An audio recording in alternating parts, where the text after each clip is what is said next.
Xin chào quý vị, chào mừng quay trở lại kênh Trí Tuệ Phạt Học. Đây là series Sân hận và cái giá phải trả. Tập 2. Hạnh phúc thế gian vì sao không bền?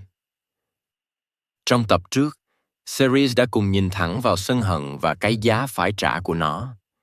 Chỉ một khoảnh khắc giận dữ cũng có thể phá hủy hạnh phúc hiện tại và làm tiêu hao những nhân lành đã gieo.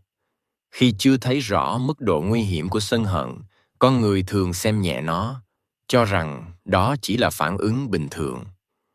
Nhưng Phật Pháp cho thấy, sân hận không chỉ làm tâm bất an, mà còn âm thầm lấy đi nền tảng của hạnh phúc lâu dài. Sau khi thấy rõ rằng sân hận có thể phá hủy hạnh phúc và công đức một cách nhanh chóng như thế nào, một câu hỏi khác dần hiện ra trong tâm người nghe, dù có thể chưa được gọi tên rõ ràng. Nếu ai cũng muốn hạnh phúc, nếu ai cũng sợ khổ đau, vậy thì vì sao hạnh phúc trong đời sống này lại mong manh đến vậy? Vì sao có lúc tưởng như đã chạm tay vào niềm vui, nhưng chỉ một thời gian ngắn sau, cảm giác trống rỗng, chán nản, thất vọng lại quay về? Trong Phật Pháp, câu hỏi này không bị xem là bi quan. Ngược lại, đó là một câu hỏi rất tịnh. Lama Zopa Rinpoche, một bậc Lạt Ma Tây Tạng được tôn kính, từng nói rằng nếu không hiểu rõ bản chất của hạnh phúc thế gian, con người sẽ cứ lặp đi lặp lại một vòng tìm kiếm không có điểm dừng. Người ta chạy theo cảm giác dễ chịu, rồi lại khổ vì chính những gì mình chạy theo. Trước hết, cần làm rõ một điều để tránh hiểu sai. Khi Phật Pháp nói rằng hạnh phúc thế gian không bền, điều đó không có nghĩa là phủ nhận mọi niềm vui trong đời sống. Không phải là bảo con người phải chán ghét cuộc đời, chối bỏ gia đình, tiền bạc hay những khoảnh khắc vui vẻ. Phật Pháp không cực đoan như vậy. Vấn đề không nằm ở chỗ có niềm vui hay không, mà nằm ở chỗ hiểu sai bản chất của niềm vui ấy. Trong lời giảng của Lama Zopa Rinpoche, Ngài phân biệt rất rõ giữa hai thứ thường bị lẫn lộn. Một là cảm giác dễ chịu tạm thời. Hai là hạnh phúc thật sự. Cảm giác dễ chịu có thể đến từ rất nhiều thứ quen thuộc, một bữa ăn ngon, một lời khen, một mối quan hệ mới, một thành tựu vừa đạt được. Khi những thứ ấy xuất hiện, tâm cảm thấy sướng, nhẹ, phấn chấn, và con người thường gọi đó là hạnh phúc. Nhưng theo Phật Pháp, phần lớn những cảm giác ấy chỉ là lạc tạm thời. Lạc là dễ chịu, là sướng, là thoải mái, nhưng nó có một đặc điểm rất rõ.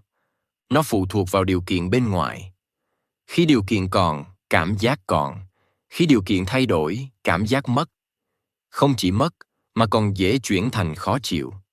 Ví dụ rất đổi thường. Khi được khen, tâm vui. Nhưng nếu lời khen ấy không đến nữa, hoặc bị chê, tâm liền khó chịu. Khi có tiền, cảm thấy an tâm. Nhưng khi tiền giảm, lo lắng lập tức sinh khởi. Khi được yêu thương, thay đổi có ý nghĩa. Nhưng khi mối quan hệ rạn nứt, khổ đau liền xuất hiện. Cái mà người ta gọi là hạnh phúc, thực chất là một trạng thái rất mong manh, luôn đứng trên nền của điều kiện. Lama Zopa Rinpoche từng nói rằng chính vì con người không thấy rõ điều này, nên mới sinh ra thất vọng. Người ta mong một thứ không có khả năng đứng yên lại phải đứng yên. Người ta mong một thứ có bản chất thay đổi lại phải bền vững. Và khi thực tế không đi theo mong muốn ấy, tâm liền rơi vào chán nản, buông xuôi, thậm chí oán trách cuộc đời. Trong Phật Pháp, có một cách nói rất thẳng. Cái gọi là sướng của thế gian, nếu nhìn kỹ, vẫn nằm trong bản chất của khổ. Không phải là khổ thô, dễ nhận ra như đau đớn hay mất mát, mà là khổ vì không bền. Khi một thứ vui có mặt, trong nó đã tiềm ẩn mầm mộng của sự mất đi. Và khi bám chặt vào nó, con người tự gieo cho mình nguyên nhân của bất an. Người mới học Phật Pháp thường dễ rơi vào hai thái cực. Một là nghe nói, đời là khổ rồi sinh ra chán đời, bi quan. Hai là cổ phủ nhận, cho rằng Phật Pháp quá tiêu cực. Cả hai đều là hiểu chưa đúng. Phật Pháp không dạy người ta ghét bỏ niềm vui, mà dạy thấy đúng vị trí của niềm vui. Thấy để không bám chấp, thấy để không đạt toàn bộ đời mình lên những thứ không thể giữ. Lama Zopa Rinpoche giải thích rằng, Khi con người nhầm lẫn lạc tạm thời với hạnh phúc thật sự, thì mỗi lần mất đi, tâm sẽ phản ứng rất mạnh. Sân hận, buồn bã, oán trách từ đó mà sinh. Không phải vì đời quá tệ, mà vì kỳ vọng của mình đi ngược lại bản chất của sự vật. Hạnh phúc rốt ráo, theo Phật Pháp, không phải là một cảm giác sướng.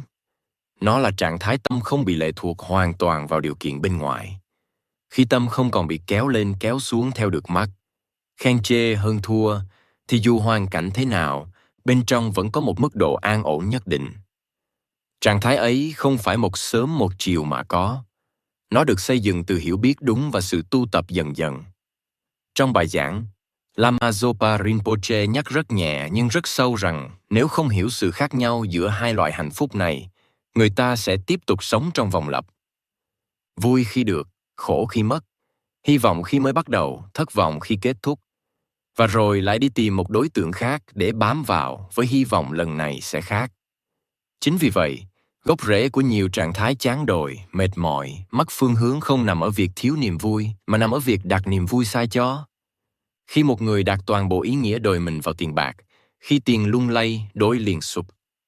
Khi đặt toàn bộ ý nghĩa vào một mối quan hệ, khi mối quan hệ đổi thay, tâm liền rơi vào trống rỗng. Phật Pháp không bao người ta từ bỏ những thứ ấy, mà bảo đừng trao cho chúng quyền quyết định hạnh phúc của mình. Lama Zopa Rinpoche từng nói rằng, nếu con người chịu dừng lại và quan sát kỹ, sẽ thấy rằng rất nhiều nỗi khổ không đến từ hoàn cảnh, mà đến từ sự không hiểu biết bản chất của chính những gì mình đang theo đuổi. Khi hiểu sai bám chặt, khi bám chắc xin sợ mật. Khi sợ mật, sân hận và khổ đau liền theo sau. Tập này không nhằm mục đích làm người nghe mất đi niềm vui sống. Ngược lại, nó nhằm giúp người nghe sống nhẹ hơn với chính những niềm vui ấy. Biết thưởng thức nhưng không nắm chặt. Biết trân trọng nhưng không đồng hóa hạnh phúc của mình với những thứ vốn dĩ không bền. Đây là bước thứ hai trong việc nhìn thẳng vào cái giá phải trả của sân hận và chấp trước. Khi chưa thấy rõ hạnh phúc thế gian mong manh ra sao, con người rất dễ sân khi mất mát. Nhưng khi đã hiểu, tâm bắt đầu mềm lại. Và chính sự mềm đó là nền tảng để đi sâu hơn vào những phần tiếp theo, nơi câu chuyện về luân hồi, nghiệp và con đường thoát khổ sẽ dần được mở ra. Lama Zopa Rinpoche từng nhắc rằng chỉ khi hiểu đúng về hạnh phúc, người ta mới thật sự bắt đầu bước ra khỏi vòng lặp của thất vọng. Trong tập tiếp theo, câu chuyện sẽ mở rộng hơn để nhìn vào luân hồi, không phải như một khái niệm mơ hồ, mà như dòng tiếp nối của khổ đau khi tâm chưa được chuyển hóa. Vì sao những phản ứng quen thuộc cứ lặp lại? Và vì sao khổ đau dường như không chỉ thuộc về một giai đoạn trong đời? Xin cảm ơn quý vị đã đồng hành cùng kênh Trí Tuệ Phật Học. Xin chúc quý vị luôn mạnh khỏe, an nhiên giữa đời thường. Hãy nhấn like và subscribe kênh để không bỏ lỡ những nội dung hữu ích tiếp theo nhé.